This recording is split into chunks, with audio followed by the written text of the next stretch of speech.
Many of us first met him as Cash Dinero, but these days he's simply just going as Craig Williams. Cash Dinero, Craig Williams, how are you? I'm doing good. How you doing? Let's get into it. Tell us a little bit about where you're from and what was life like for you growing up. I am from Columbus, Georgia, and I kind of grew up in church and very active as a young man. I was preaching at the age of 14.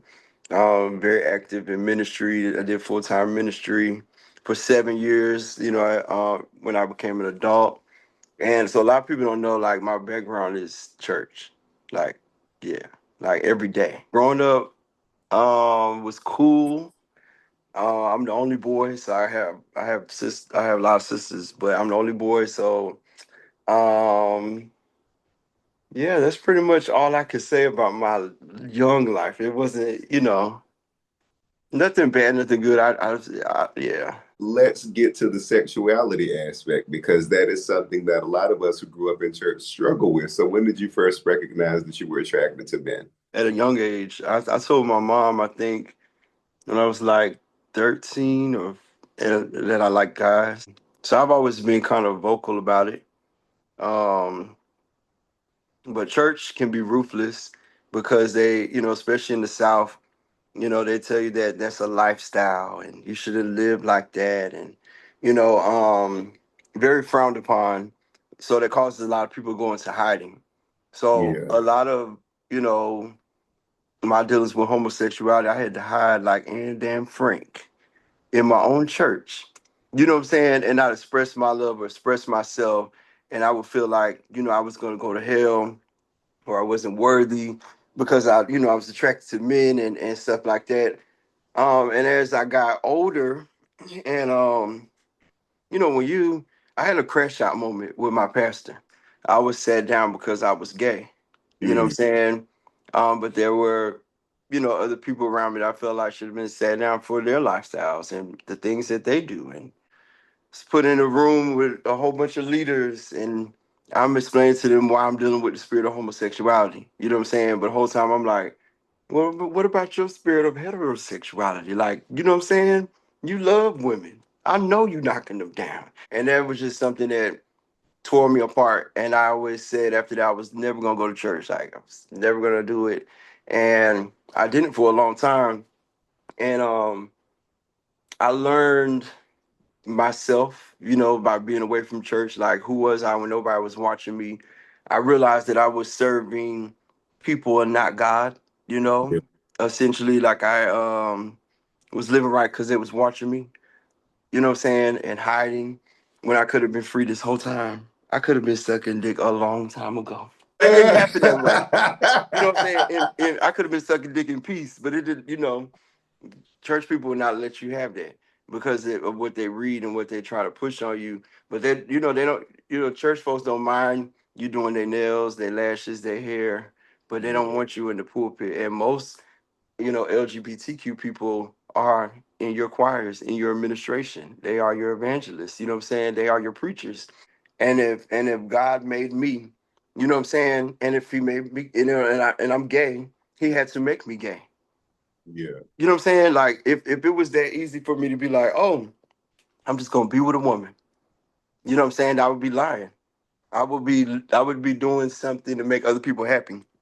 So, going on, we have a big DL community, I'm sure, because there's a lot of people in hiding and they shouldn't have to hide. So I've learned that through the course of, and I've been married to a female, I was, in the church as well. And then when all that came out, it was really ugly. How did that come out?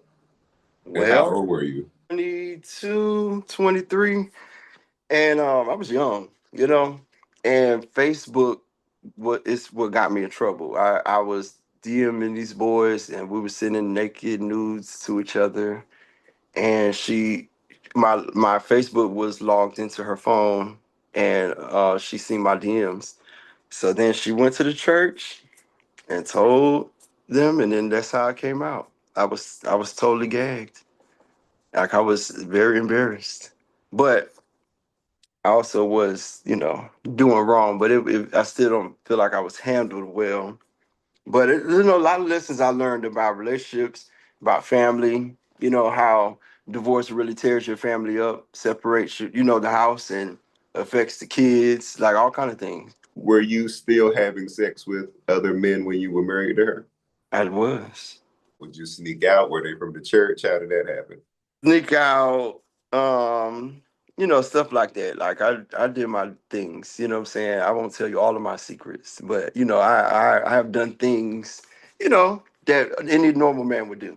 And when you had to get a divorce, how did that affect both of your families, and what did that look like?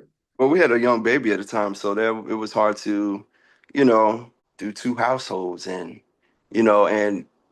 co-parent and agree, like get along. Like we're talking about, I'm in court and the judge is giving me hell because I'm gay. The whole problem is I'm gay. There's so much I went through, which me and her get along very well now. We're not in court and fighting and arguing and cussing each other out. We really respect each other because we have to be a team. You know what I'm saying? So, yeah. And then divorce really affected me because I realized I would never have my family again. I'll never be able to, like, all the time see my kid get up in the morning. Like I have to get him whenever miss my turn. I have to pay child support, which I do believe in, but it's so many things that you have to do and still show up for. And sometimes I'm away, sometimes I'm far, sometimes I'm working. You know what I'm saying? So it's an adjustment. How did you transition from that to the adult entertainment industry I got my first boyfriend and we moved to Missouri. after the divorce? Yes, Okay. I got me a man. I move on fast. You know what I'm saying? I wasn't crying too much. Yeah. So I got me a man. We moved to Missouri, and we was together for 4 years, and I loved that boy. But he broke me, broke my heart, and he kind of sometimes I would say he would control me. I left him because he cheated on me, you know, and I moved to DC, and my best friend at the time kind of showed me like the inside world of adult entertainment. And that at that time I was on like Backpage and Men for Rent, and I was doing massages. So I was making my little side money, and then I, just became a hustle for me. So then I ended up being a stripper and I would dance and I would do private parties and stuff like that. And men would take me out on dates, and I would like to call myself a businessman now, not a prostitute. None of those things, or because sex work is work. And sex work has come a long way from when, I've been in adult entertainment for a long time, like since I was like 26 years old. You know what I'm saying? I Wow. have been like, in the game somewhere, in the pool somewhere. So it's I maneuvered and experienced different things. And then I was like, you know what? One day I'm like, I'm just gonna do it. You know what I'm saying? I'm gonna do porn and make this money and do what I gotta do. And when I did, I blew up. I was no longer Craig Williams. I was Cash Dinero. You know what I'm saying? And it was some of the best times of my life and some of the worst times of my life. As far as my brand, I think I did well. I think I represented myself well. I did have a few crash out moments publicly, but um yeah, it's that's how I got to being into adult entertainment. Were you expecting for that to be something that you did long term, or was it something you were just trying out as a side hustle? No, I always said I just wanted to do it as a side hustle and I wasn't gonna be in it long. And like I was a part of Black Rain. I was exclusive for them and I was a model for them for 6 months. So my contract was only 6 months. So after that, of course, OnlyFans was the thing at that time. And by the way, in those days, people talked about it so bad, like, oh, this is nasty. This, da, da, da. Now everybody has a link in the bio. It is a job, and you can file your taxes on it. Like it's a whole thing now. After a while, it kind of no longer serves you because that type of stuff is a lot of work. To edit Jones, to be the pussy and the producer is a lot of work. if you're involved with certain people and drugs are involved, or like things like that, the nightlife can really wear your ass out. So a lot of it was, in my crash out moments, I had problems that I really need to fix. And Yeah, some things you have to sit down and you have to kind of surrender. And the older you get, drugs and alcohol hit their body different. And sex, having unprotected sex can do your body bad. Like, so all type of things. And then I'm a dad. So I'm like, I don't want to, like, my son graduate and then I'm still in this profession, you know what I'm saying, or in this world. And, I honestly, I did it, you know, in times where, like, where I come from, people do it because they hustle. They hustle and they're trying to survive. But a lot of people these days want to do it because they want followers or they want to think they're a sex symbol. And what people don't understand is what I've learned is porn is an art. Like, yeah, it is not what like you can't just think you're gonna prop up a camera up there and, like, there's a type for everybody, but there's a business aspect to it. There's an art to it. There's an essence to it that people don't respect. And that's another reason why I got out the business. It's too oversaturated. It's yeah. too many. It's too many girls saying link in my bio, link in my bio, link in my bio, and I get it. I've done it professionally. You know what I'm saying? I have actually been a porn star, so I'm not judgmental. I just think, you know, it doesn't make it exclusive. Does not. It takes the fun out of it. In that world, when you start doing things for people, they start requiring more of you. Can you do this? Start saying weird stuff like, "Can you shit in a bag and send it to me?" Like, all kind of things, Really? stuff I would never do. But people are nasty, and lust is never satisfied. You know what I'm saying? And that's one reason why I got out of business. It will suck you dry for everything you got. It would take, it will mess with your intimacy. It will mess with your mentality. You know what I'm saying? And a lot of things I had to kind of unlearn and fast from, and you know what I'm saying, and change my, like, detox my body. Stop doing all these drugs. How did doing porn impact the way that you approach intimacy and relationships and even sex on a personal level? It was hard because like, when sex is your job, you don't want to kind of get off and have sex, and you don't want to be touched. Sometimes you don't. I don't know. Maybe it's me because I'm funny acting like that. Like, you know, I did that shit because I had bills to pay. It wasn't always because I was like, oh, this is just fab. I just want to go have sex and be known for this. It was to survive. So a lot of times it affected my relationships because I'm not really intimate as it is, as I should be sometimes. And I have to remind myself, like, oh, go hug your nigga, or go kiss him, go buy him something. Like, I mean, I'm mindful, but sometimes I'm not as there as I should be. I don't know. I don't really want relationship right now. I think it's nice. I think it's nice on people, but I don't think it's necessary. Not because I'm like the industry fucked it up, you know what I'm saying? But essentially I'm in a different space now than I was, and my thoughts about relationship are different than they were before. But I'm not looking for one. I'm still a none. I don't want none. I don't need none, and I ain't looking for none. So I'm good. So yeah, it can affect you though. I feel like it can. It changes you. It changes you. Yeah, because you have all these bodies inside of you, or you in all these bodies. You know what I'm saying? That is a spiritual transaction. You know what I'm saying? People don't think about that. You gotta deal with all these things, and you start dealing with things like that come out of nowhere for no reason, and that's the thing. So, you know, it's no shade to people that like to indulge with a lot of people, but it's just at some point you gotta kind of calm down. Let that cat rest. You know what I'm Let the saying? cat rest. Let that cat rest. Cause baby, no, I just think it's a maturity thing. You can sell, but you can sell anything.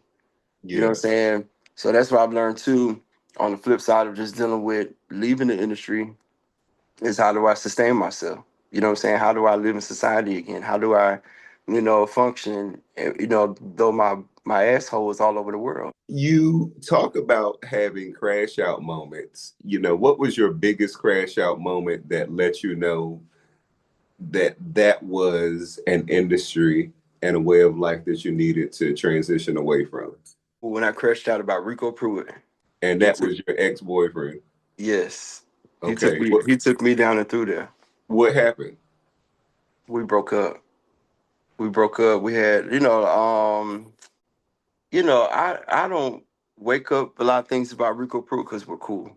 So it's like I'm gonna just say, yeah, we're in good space. Like I don't, we're not like best friends and we don't call each other, but like that whole experience changed a lot of things for me. Like a lot of things were bad, so I learned from that lesson on how not to play on this here internet, what I'm saying, and how to stay off of here. Like stop going live all the time. Like it's not fruitful or conducive for me. So yeah, that was the last time I probably had crashed out publicly.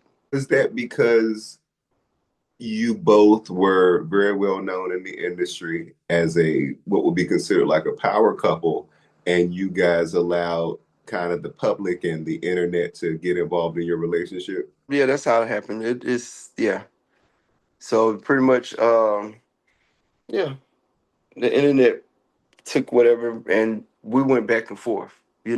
Like you say something, and I come back and say something, and and then so people had their own things, and then it was the whole thing. Like my best friend ended up getting into fights with him like all the time. Like it was a whole thing on it. It was like one of the biggest fights of COVID. Like it was a mess.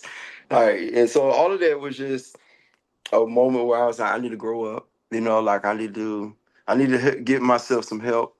You know what I'm saying? And that's what my church has been. To me, like it was a good way for me to kind of bounce back, sit back, serve. Sing in the choir. You know, like they made me feel like I was a part, and I was. You know what I'm saying? I got to serve in my local church. So, um, yeah, we don't have about crash out moments because that's it's not very becoming of me. If I crash out, you have really pissed me the fuck off. You Right. know what I'm saying? If I call a girl's name out on the internet, I'm coming for you. Now, when you were crashing out then and the crash out that helped you recognize that you wanted to lead your life in a different direction, was it because of mental health issues? Was it because of drugs or what was it? A lot of things. It was drugs. It was mental health. It was, and when you're going through stuff, you kind of tend to feel like you're alone. All kind of things. So I needed to I needed a change. The church taught me a lot of discipline. You know what I'm saying? And they didn't play with me. They really was great support for me. And I think it's important if somebody is dealing with all like a lot of things at one time that you got to stop and realize that something's not right, something is wrong, and you need to try to lean into your help and your resources that are around you. You are a one of the ministers of music and minister at Bishop O.C. Allen's Church in Atlanta. What was it that led you there as opposed to say, going back to a traditional church like you grew up in? My best friend was dating somebody that went to the church at the time, and he was like, you got to come to this church, you got to come to the church. And I was like, I'm not coming to that gay ass church. Like, you know what I'm saying? They got two pastors that are men, like, like the pastors are, man to man. Like it was, so I'm old school South, like there's certain things I always felt like, oh, this is something I'm not gonna be a part of. That sounds like some bullshit. It got to be messy. Everybody got to be sleeping with everybody. This is, like just the average thoughts of before I came, honestly.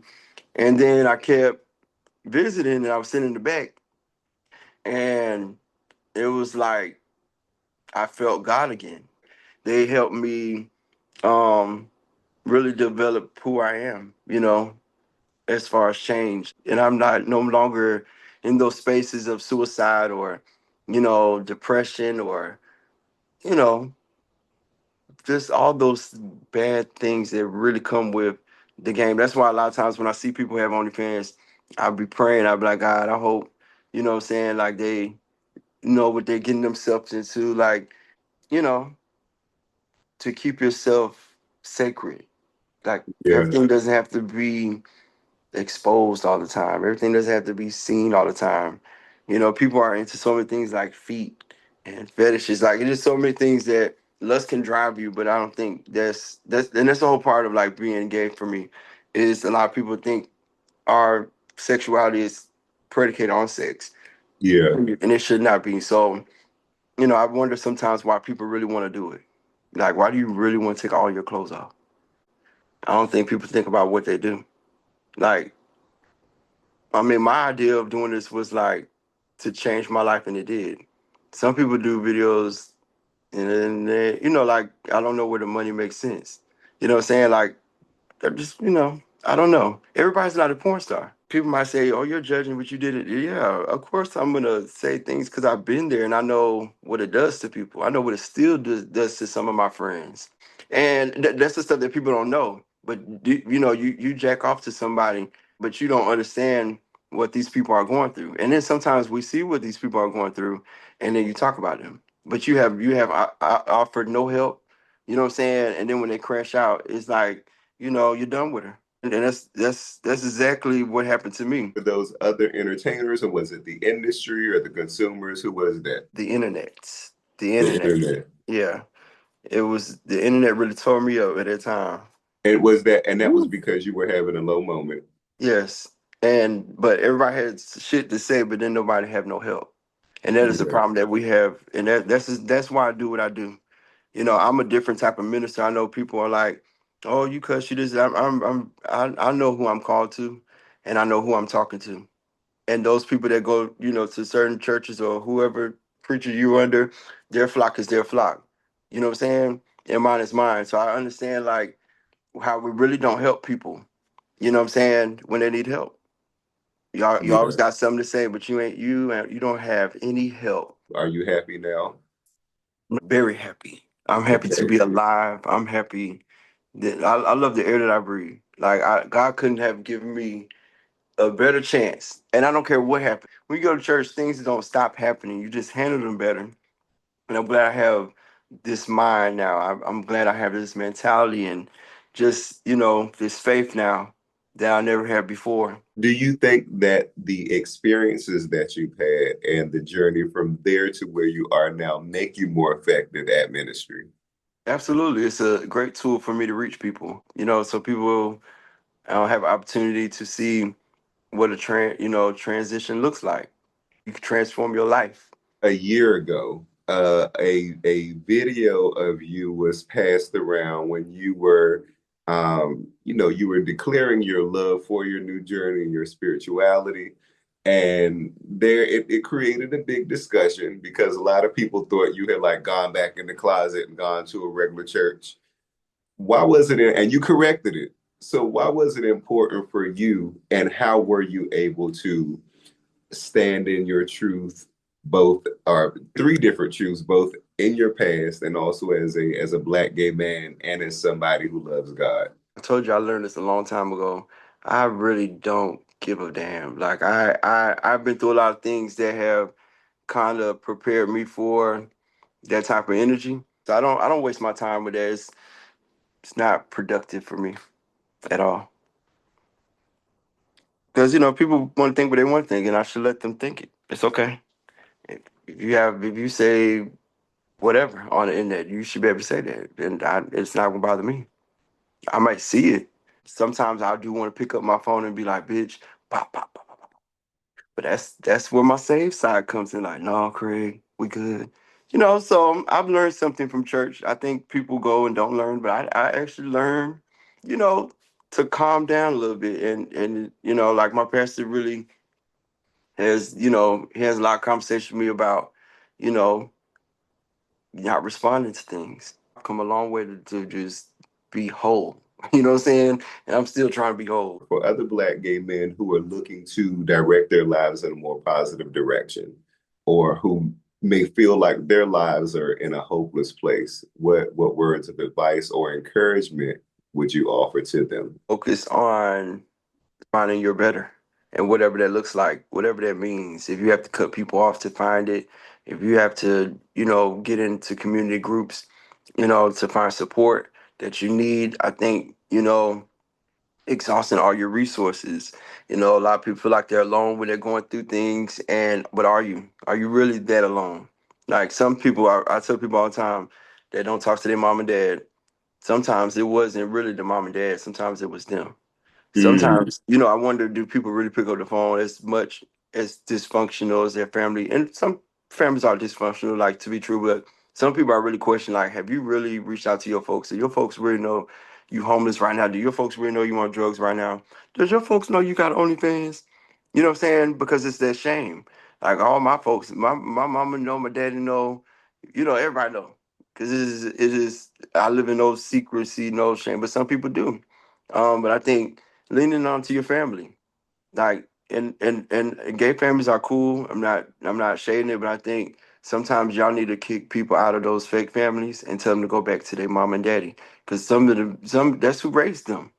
They're the best knowers of you. Like, if I didn't depend on my parents through this journey, because they have been, like, my mom and my dad are the best that, like, I called them on three-way high on cocaine, crying, talking mm, about I need help.